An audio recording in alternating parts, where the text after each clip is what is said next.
The scariest thing in these homes wasn't the insects, it was what people used to kill them. In one case, a family went to sleep in a vacation rental and woke up poisoned by something they couldn't see. In another, 2 little girls became sick after a pest treatment outside their own home, and in the third, a desperate attempt to kill bed bugs turned into flames, smoke, and people running for their lives. These are not monster stories, these are real pest control nightmares, and by the end you'll understand why one wrong treatment can become more dangerous than the pests themselves.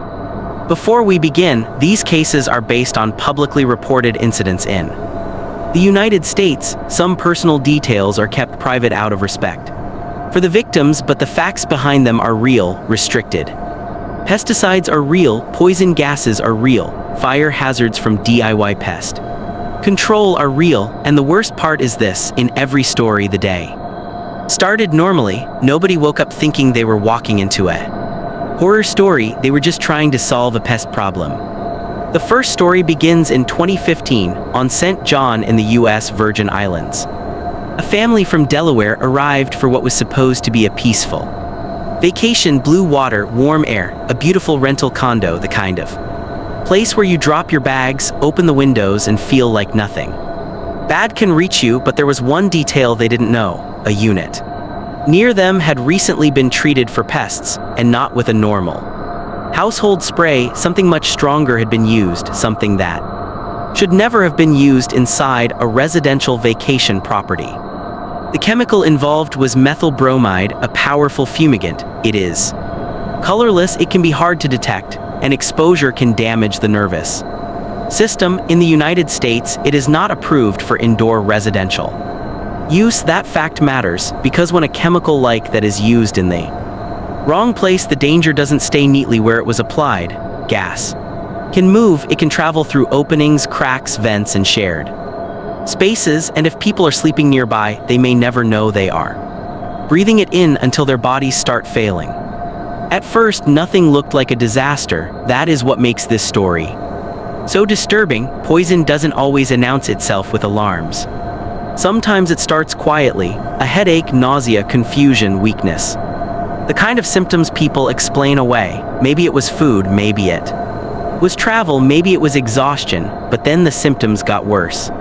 The family wasn't just feeling sick, something was attacking their nervous systems, and the condo that looked safe from the outside had already become a trap. Emergency responders were called. What they found was not a simple illness. The family had suffered serious poisoning. 2 teenage boys were especially badly injured. The parents were also affected, and the question became urgent: what could make an entire family sick inside a vacation rental? There was no obvious fire, no obvious leak, no visible cloud, nothing dramatic for a camera to catch, but investigators would later connect the illness to a fumigation treatment nearby. The horror wasn't on the floor, it wasn't crawling on the walls, it was in the air. As investigators looked deeper, the story became even more alarming. Pesticide had been applied by a pest control company connected to termites operations in the Virgin Islands. Federal authorities later said methyl bromide had been used illegally in residential locations. That is a critical detail. Pesticide labels are not suggestions. Under U.S. law, the label is the law. When a restricted chemical is used in a place where people live, the risk can become catastrophic. In this case, the treatment meant for pests ended up poisoning a family. Methyl bromide is not like the spray someone buys at a grocery store. It has been used as a fumigant in controlled settings, especially agriculture and quarantine applications, but it is dangerous because it can affect the brain, lungs, and nervous system. Severe exposure can lead to seizures, coma, and long-term neurological damage. And here is the terrifying part: you don't need to see it for it to hurt you. You don't need to smell it clearly. By the time symptoms become severe, exposure may have already done permanent damage. The family's vacation became a medical emergency that lasted far beyond. That night, the 2 boys suffered devastating injuries. The case led to federal criminal charges and major penalties. Terminix-related companies later pleaded guilty in connection with illegal pesticide use and agreed to pay millions in penalties and restitution, but no amount of money could rewind the moment that family walked into that rental. That is the part that stays with you. They didn't misuse anything, they did ignore a warning, they simply trusted that the place they were sleeping was safe. This story changed how many people think about pest control, because pest control is not just about killing insects, it is chemistry, it is law, it is training, it is ventilation, it is knowing what cannot be used around people. The most dangerous mistake is assuming every pesticide is basically the same. They are not. Some products are restricted for a reason, some should only be used in specific environments, and some should never be anywhere near a bedroom. But the next story is even more heartbreaking, because this time the danger started outside the house. The second story takes us to Layton, Utah in 2010. From the outside it looked like a normal family home, a yard, a driveway, children inside. The kind of place where danger feels far away, but the family had a pest problem in the yard. Voles had been damaging the property, so a pest control treatment was arranged. It was supposed to be routine, simple outdoor job, but one product used around the home would create an invisible gas, and that gas would find its way inside. The product involved contained aluminum phosphide. When aluminum phosphide reacts with moisture, it can release phosphine gas. Phosphine is extremely toxic. It can be used in certain pest control and fumigation settings, but only under strict rules. It is not a casual product. It is not something to treat lightly. The label includes safety requirements for a reason. Distance from occupied structures matters. Soil conditions matter, weather matters, and if those rules are not followed, a treatment outside can become a poison inside. The treatment was applied around the yard to target burrowing pests, but investigators later found that the pesticide had been placed too close to the home. That detail is everything, because a house is not sealed. Like a vault, there are tiny gaps near foundations, openings around pipes, utility lines, cracks, crawl spaces, air pathways nobody thinks about until something dangerous moves through them. And phosphine gas does not need an invitation. If it forms near the foundation, it can travel where people are breathing. Inside the home, the family began to feel sick. At first it could have seemed like a stomach bug, nausea, vomiting, weakness, trouble breathing. These are the kinds of symptoms that confuse people because they can look like something ordinary. That is one reason poisonings are so frightening. The danger can hide behind normal explanations, but the symptoms did not stay normal. 2 young girls became seriously ill. Their parents tried to understand what was happening, but the invisible source was already inside the house. Soon, this was no longer a mystery illness. It was an emergency.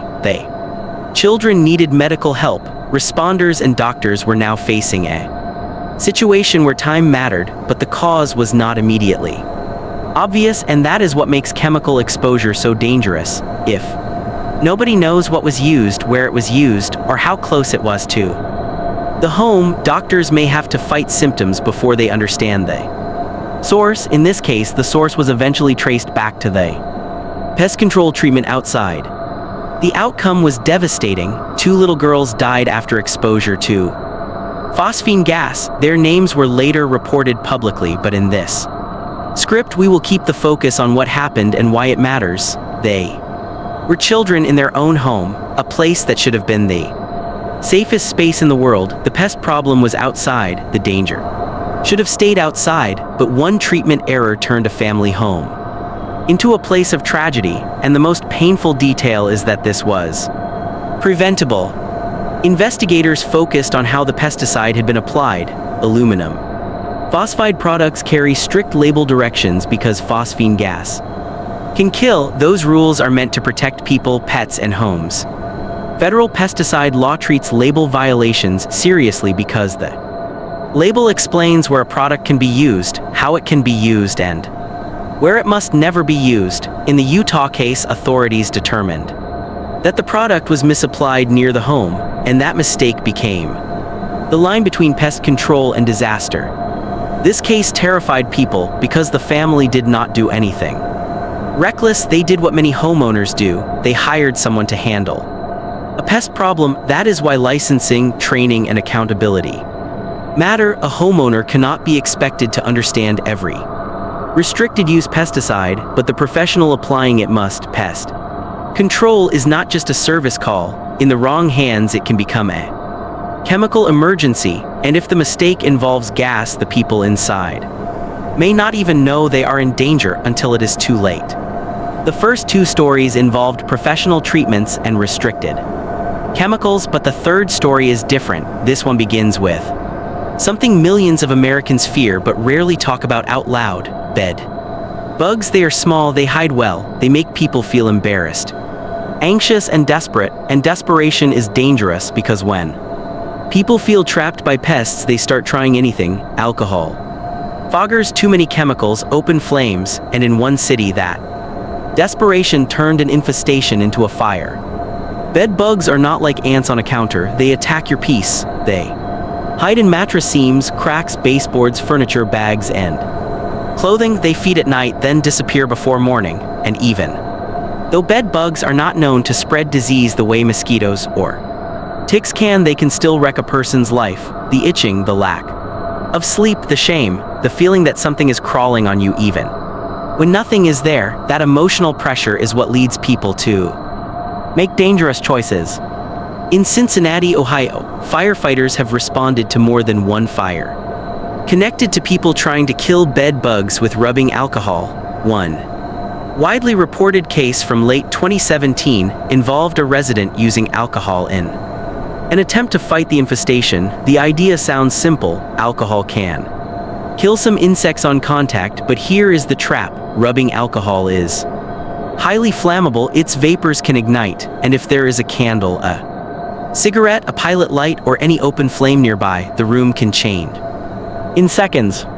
According to reports, the fire started while alcohol was being used to fight bed bugs near an ignition source. That is the moment where the story flips. 1 second it is a pest problem, the next it is a structure fire. Flames spread fast through fabric, curtains, mattresses, carpet, and old furniture. Smoke fills hallways before people understand what is happening, and in an apartment building, one person's desperate attempt can put neighbors, children, elderly residents, and firefighters at risk. Fire crews arrived to chaos. People had to get out, some were injured. Others lost their homes for the night or longer. Local reports said the damage in one Cincinnati bed bug alcohol fire reached around $250,000 with multiple people displaced. Think about that. Tiny insect problem became hundreds of thousands of dollars in damage. Not because the bugs were strong, but because the solution was dangerous. The real horror was not the bed bug, it was the panic that came after it. Bed bugs create a special kind of fear. They make people feel invaded. You start checking every black dot on the sheets. You wake up at 3 a.m. and turn on the light. You stop inviting people over. You wonder if your clothes are safe, and because professional treatment can be expensive, people search for shortcuts. They overuse foggers, they spray mattresses with things that should not be on sleeping surfaces, they mix chemicals, they use flammable liquids. The infestation becomes psychological, and that is when bad advice becomes dangerous.